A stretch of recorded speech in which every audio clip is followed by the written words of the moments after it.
Olá, muito bom você chegar até aqui. Esse curso, Conhecimento de Base em Finanças Pessoais, com certeza vai transformar a sua mente e te colocar na lógica de riqueza do sobrenatural. A riqueza que transborda para além de si mesmo. Mas, antes de começar a aula 1, quero deixar uma mensagem que será a base de orientação para todo o curso.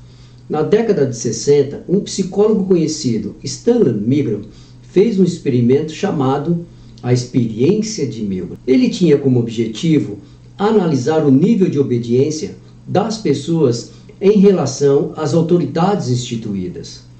Esse psicólogo se inspirou nos julgamentos de nazistas acusados de crimes de guerra no Tribunal de Nuremberg. A maioria dos acusados nesse tribunal haviam baseado suas defesas na alegação de que estavam apenas cumprindo ordens de seus superiores. Milgram queria verificar até que ponto um ser humano bom era capaz de fazer algo mal para outro por uma questão de obediência. Seu experimento gerou ainda maior polêmica porque ele mentiu aos participantes, dizendo que aquilo era apenas um estudo sobre memória e aprendizagem. O cientista dividiu 40 voluntários em dois grupos aleatórios. A um disse que seriam os professores e aos outros que eles seriam os estudantes. Em seguida, levou os estudantes para outra sala e pediu aos professores que colocassem em prova a memória de seus alunos. O pesquisador ainda instruiu os voluntários que fariam o papel de professores a castigar os alunos que errassem com choques elétricos. As máquinas que eles utilizariam emitia descarga que ia de 50 a 450 volts. A potência máxima vinha acompanhada de uma inscrição que dizia perigo, choque severo. Mas atenção nisso, mais da metade dos voluntários que faziam o papel de educadores utilizaram voltagem máxima de 450 volts do medidor em algum momento. E todos, repito, todos chegaram à marca de 300 volts, muito além da carga mínima de 50 volts. O aparelho, na verdade, não estava dando choque nos outros voluntários que estavam em outra sala, e os gritos que os professores estavam escutando eram apenas gravações. Mas para você ter uma ideia, nas residências em geral, há duas voltagens, 110 e 220 volts. Uma voltagem de 220 volts pode ser fatal para uma pessoa, causando parada cardiorrespiratória e queimaduras. Imagine uma carga elétrica de 450 volts. Esse experimento realmente comprovou que o ser humano era capaz de fazer o mal a outro por uma questão de obediência. Após uma década, outro experimento social baseado no anterior foi o da prisão de Stanford.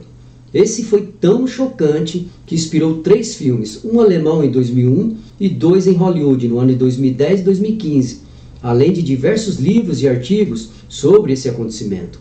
Esse estudo foi financiado pelo governo que queria entender as origens dos conflitos no sistema penitenciário americano. E a pergunta crucial era: uma pessoa boa pode mudar sua forma de ser a depender do seu entorno? O professor de Psicologia Social da Universidade de Stanford, Sr. Philip Zimbardo, selecionou 24 estudantes e de forma aleatória os separou entre os que fariam o papel de guardas da prisão e os outros que seriam os detentos. Mandou o pessoal para casa com a ideia de incorporarem o personagem. Só que aconteceu algo para trazer um tom de realidade que os participantes do grupo de prisioneiros não sabiam. Policiais de verdade que haviam aceitado participar do projeto foram à residência dos prisioneiros, os prenderam e acusaram eles de roubo. E esse pessoal ainda foi algemado, levados à delegacia, fichados e transportados com os olhos vendados a um suposto presídio local. Mas, sem eles saberem, na verdade, era o sótão do Departamento de Psicologia da Universidade de Stanford, que havia sido transformado de uma forma bastante realista em uma prisão. Esses voluntários foram obrigados então a tirar a roupa, foram inspecionados, desinfectados, receberam remédio contra piolhos e ainda tiveram que vestir um uniforme, que consistia em uma camiseta larga com um número e sem qualquer outra peça por baixo, além de sandálias de borracha e um gorro de nylon, feito com meia calça feminina. O grupo de voluntários que faziam o papel de guardas pôs no tornozelo dos detentos um cadeado. Eles ainda foram instruídos a não provocar lesões físicas nos presos, mas eles, na função de carcereiros, mesmo assim, fizeram todo tipo de violência psicológica aos detentos. Identificavam os detentos pelos números e não os chamavam pelo nome. Constantemente enviavam os prisioneiros à solitária. Faziam eles tirarem as roupas, obrigavam a fazer flexões e a dormir no chão. Colocavam sacos de papel em suas cabeças e obrigavam os prisioneiros a fazer suas necessidades em baldes. No dia em que chegaram, aquilo era uma pequena prisão instalada em um sótão com celas falsas. No segundo dia, já era um presídio de verdade, criado na mente de cada prisioneiro, de cada guarda e das outras pessoas envolvidas, contou o professor de psicologia Philip Zimbardo. Vários dos presos começaram a apresentar problemas emocionais.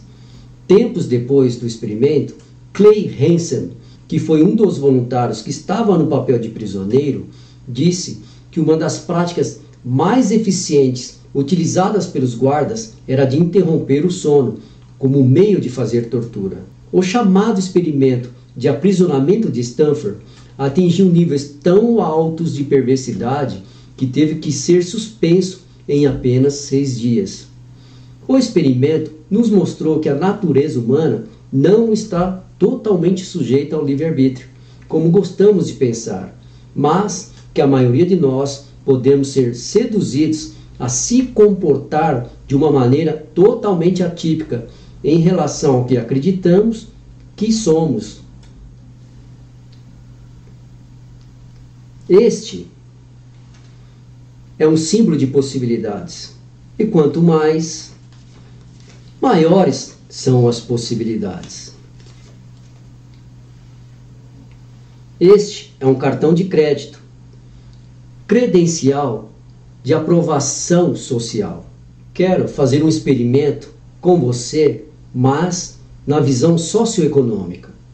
É possível uma pessoa que diz amar a Deus ser capaz de fazer mal a outro por uma questão de ordem econômica? Ou a mesma pergunta de jeito diferente. Uma pessoa que se declara cristã pode se tornar uma pessoa prepotente a depender de sua posição social? Sejam bem-vindos. Boa aula.